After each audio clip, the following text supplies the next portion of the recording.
ಅನ್ನೋಂಥ ಒಂದು ಸಮೀಕ್ಷೆ ಹೇಳ್ತೀವಿ. ದೈನಿಕ್ ಭಾಸ್ಕರ್ ಪ್ರಕಾರ NDA 131 ಸ್ಥಾನಗಳಲ್ಲಿ ಗೆಲ್ಲುತ್ತೆ, MGB 112 ಸ್ಥಾನಗಳಲ್ಲಿ ಗೆಲುವನ್ನು ದಾಖಲಿಸ್ಕೊಳ್ಬೋದು, ಇತರರು ಶೂನ್ಯ ಅನ್ನುವಂಥದ್ದನ್ನು ಹೇಳ್ತಾ ಇದೆ. ಅಂದರೆ ಇಲ್ಲಿ ಮಹಾಗಠಬಂಧನ್ ತನ್ನ ಕಳೆದ ಬಾರಿಯ ಪರ್ಫಾರ್ಮೆನ್ಸನ್ನು ಉಳಿಸ್ಕೊಳ್ಳುತ್ತೆ ಅನ್ನೋಂಥದ್ದನ್ನ ದೈನಿಕ್ ಭಾಸ್ಕರ್ ಹೇಳ್ತಾ ಇದೆ.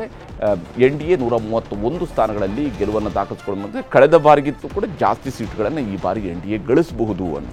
ಅಂದರೆ ಒಂದು ಚುನಾವಣೆ ನಂತರ ಮತ್ತೊಂದು ಚುನಾವಣೆ, ಆ ಮತ್ತೊಂದು ಚುನಾವಣೆಯನ್ನು ಕೂಡ ಗೆಲ್ತಾ ಹೋಗ್ತಾ ಇರುವಂಥದ್ದು ಬಹಳ ಮುಖ್ಯ ಆಗುತ್ತೆ. ಇಲ್ಲಿ ನಿತೀಶ್ ಕುಮಾರ್ ಅವರ ರಾಜಕೀಯದ ಶೈಲಿಯು ಕೂಡ ಬಹಳ ಮುಖ್ಯ. ಕಳೆದ 20 ವರ್ಷಗಳಿಂದ ಸತತವಾಗಿ ಆಡಳಿತದಲ್ಲಿದ್ದು ಅವರು ಮೈತ್ರಿಕೂಟಗಳು ಬದಲಾದರೂ ಕೂಡ ಅವರ ಗೆಲುವಿನ ಓಟಕ್ಕೆ ಯಾವುದೇ ರೀತಿಯಂತಹ ಕುತ್ತು ಬಂದಿಲ್ಲ ಅಲ್ಲಿ ಆ ಚುನಾವಣೆಗಳಲ್ಲಿ.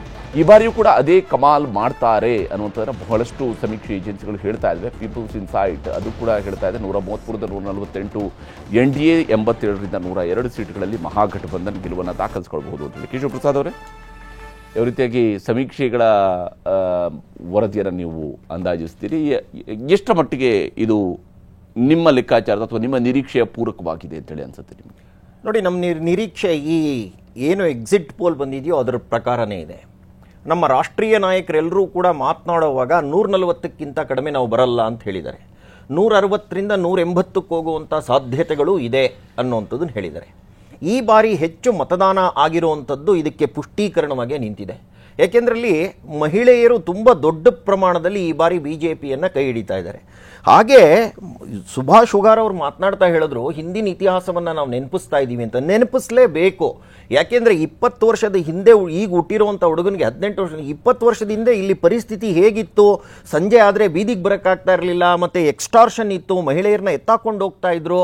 ಇದೆಲ್ಲವನ್ನೂ ಕೂಡ ಇವತ್ತಿನ ಸ್ಟ್ಯಾಟಿಸ್ಟಿಕ್ಸ್ ಮೇಲೆ ಕಡಿಮೆ ಆಗಿದೆ ಅಂತ ಹೇಳ್ಬೋದು. ಆದರೆ ಆವತ್ತಿನ ಪ್ರಮಾಣವನ್ನು ಹೋಲಿಸ್ಬಿಟ್ರೆ ಇದು ಅತ್ಯಲ್ಪ. ಇವತ್ತು ಆಗಬಾರ್ದು, ಇದು ಪೂರ್ತಿ ನಾಮಾವಶೇಷ ಆಗಬೇಕು. ಆ ದಿಕ್ಕಿನೆಡೆಗೆ ಹೆಜ್ಜೆ ಇಡ್ತಾ ಇದೆ ಬಿಹಾರ್.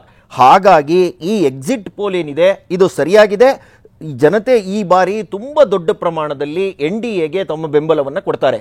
ಹಾಗೇನೆ ನಮ್ಮ ಸ್ನೇಹಿತರು ಮಾತನಾಡ್ತಾ ಹೇಳಿದ್ರು, ಈ ರೀಜನಲ್ ಪಾರ್ಟಿಗಳನ್ನ ನಾವು ತಿನ್ಬಿಡ್ತೀವಿ ಅಂತ. ಸಾಧ್ಯನೇ ಇಲ್ಲ. ರಾಮಕೃಷ್ಣ ಹೆಗಡೆ ಅವರಿಗೆ ಸಪೋರ್ಟ್ ಕೊಟ್ಟಾಗ ನಾವು 18 ಸೀಟ್ ಇದ್ದಿದ್ದು, ಅಲ್ಲಿಂದ ನಮ್ಮ ಅಟಲ್ ಬಿಹಾರಿ ವಾಜಪೇಯಿ ಅವರು ಘೋಷಣೆ ಮಾಡಿಬಿಟ್ರು, ಬೇಷರತ್ ಸಪೋರ್ಟ್ ಕೊಟ್ಬಿಟ್ವಿ ನಾವು. ಅದಾದ ಮೇಲೆ ನಡೆದಂಥ ಮುಂದಿನ ಚುನಾವಣೆಯಲ್ಲಿ ನಾವು ಅಷ್ಟು ಶಕ್ತಿ ಗಳಿಸ್ಕೊಳ್ಳೋಕ್ಕಾಗಲಿಲ್ಲ. ಆವಾಗ JDUನೇ ಪ್ರಚಂಡ ಬಹುಮತದಿಂದ ಬಂದ್ಬಿಡ್ತು. ಆಗ ವರ್ಚಸ್ಸು ಹೆಗಡೆ ಅವ್ರದ್ದು ತುಂಬ ಜೋರಾಗಿತ್ತು. ಹಾಗಾಗಿ BJP ಎಂದೂ ಕೂಡ ರೀಜನಲ್ ಪಾರ್ಟಿಗಳನ್ನು ತಿನ್ನುವಂಥ ಪ್ರಯತ್ನ ಮಾಡಲ್ಲ, ಶಕ್ತಿ ತುಂಬುತ್ತೆ. ನಿರಂತರವಾಗಿ ನಮ್ಮ ಶಕ್ತಿಯನ್ನು ಜಾಸ್ತಿ ಮಾಡ್ಕೊಳ್ಳುವಂಥ ಪ್ರಯತ್ನವನ್ನು ಮಾಡ್ತೀವಿ. ನೋಡಿ, ನೀವು ಹೇಳಿದಂತೆ ಸ್ಟ್ರೈಕ್ ರೇಟ್ನಲ್ಲಿ BJPಗೆ ಸಿಕ್ಕಿರುವಂಥ 101ರಲ್ಲೇ ನಮ್ಮ ಸ್ಟ್ರೈಕ್ ರೇಟನ್ನು ಜಾಸ್ತಿ ಇಟ್ಕೊಳ್ಳೋ ಪ್ರಯತ್ನ ಮಾಡ್ತೀವಿ. ಈ ಸತಿ ಬಂದಿರುವಂಥ ಮೊದಲನೇದರಲ್ಲಿ ಸೀಟ್ ಹಂಚಿಕೆಯಲ್ಲಿ ಹೆಚ್ಚಾಗಿ JDUಗೆ ಹೋಗಿದೆ. ಹಾಗಾಗಿ ಅದು 35ರಿಂದ 45 ತೋರಿಸ್ತಾ ಇದೆ. BJPದು 20ರಿಂದ 30 ತೋರಿಸ್ತಾ ಇದೆ. ಯಾವ ಹಂತದಲ್ಲಿ, ಯಾವ ಪ್ರದೇಶದಲ್ಲಿ ಯಾರಿಗೆ ಸೀಟ್ ಹಂಚಿಕೆ ಆಗಿದೆ ಅನ್ನೋವಂಥದ್ರ ಮೇಲೆ ಇದು ಔಟ್ಕಮ್ ಬಂದಿದೆ. ಹಾಗಾಗಿ ಮೊದಲನೇ ಹಂತದಲ್ಲಿ JDU ಶೇರು ಜಾಸ್ತಿ ಇತ್ತು, BJP ಶೇರ್ ಕಡಿಮೆ ಇತ್ತು. ಹಾಗಾಗಿ ಅದು 20-30 ತೋರಿಸಿ ಅವ್ರದ್ದು 35-45 ತೋರಿಸ್ತಾ ಇರೋದು ಸರಿ ಇದೆ. ಹಾಗಾಗಿ ಒಟ್ಟಾರೆ ಅಲ್ಲಿಯ ಯುವ ಜನತೆ, ಅಲ್ಲಾಗಿರುವಂಥ ಇನ್ಫ್ರಾಸ್ಟ್ರಕ್ಚರ್, ಹುಗಾರ್ ಅವ್ರು ಮಾತನಾಡ್ತಾ ಹೇಳಿದ್ರು, ಇನ್ಫ್ರಾಸ್ಟ್ರಕ್ಚರ್ ಡೆವಲಪ್ಮೆಂಟ್ ಆಗಿದೆ. ನೋಡಿ, 10 ವರ್ಷ ಆಳ್ವಿಕೆಯಲ್ಲಿ UPನೇ ಇತ್ತು. ಆಗ ನನಗೆ ನೆನಪಿದ್ದಂಗೆ ಲಲ್ಲೂ ಪ್ರಸಾದ್ ಯಾದವ್ ಅವರು UPA ಸರ್ಕಾರದ ಮೇಲೆ ಪ್ರಭಾವ ಬೀರಿ ಬಿಹಾರ್ಗೆ ಹಣ ಕೊಡಬೇಡಿ, ಆಗಿರುವಂಥ ಪ್ರಾಜೆಕ್ಟ್ಗಳನ್ನು ನಿಲ್ಲಿಸಿ, ಅಲ್ಲಿ ನಡೀತಾ ಇರುವಂಥ ರೈಲ್ವೆ ಕೆಲಸಗಳನ್ನು ತಡೆ ಹಾಕಿ ಅನ್ನೋವಂಥ ಮಾತುಗಳನ್ನು ಹೇಳಿದರು. It has gone on record. ಹಾಗಾಗಿ ಈಗ ಇರುವಂಥ ಪರಿಸ್ಥಿತಿ ಅದಲ್ಲ. ಅಂದರೆ ಅವ್ರು ಬಂದು 20 ವರ್ಷ ಆಗಿದೆ ಅಂತ ಅಂದಾಗಲೂ 10 ವರ್ಷ ಕೇಂದ್ರದಲ್ಲಿ ಬಿಹಾರಿನ ಪ್ರಗತಿಗೆ ತಡೆ ಒಡ್ಲಾಗಿತ್ತು. ನರೇಂದ್ರ ಮೋದಿಯವರು 2014ರಿಂದ ಏನು ಬಂದರೋ ಆವಾಗಲಿಂದನೇ ನಿಜವಾದಂಥ ಪ್ರಗತಿ ಬಿಹಾರಕ್ಕೆ ಕಾಣ್ತಾ ಇರುವಂಥದ್ದು. ಅದಕ್ಕಿಂತ ಮುಂಚೆ ಬಿಹಾರ್ಗೆ ತುಂಬ ದೊಡ್ಡ ಪ್ರಗತಿ ಕಂಡು ಬಂದಿಲ್ಲ. ಹಾಗಾಗಿ ಈ 10 ವರ್ಷದ ಅವಧಿ ಇದೆಯಲ್ಲ, ತುಂಬ ರಿಮಾರ್ಕಬಲ್ ಚೇಂಜ್ ಇದೆ.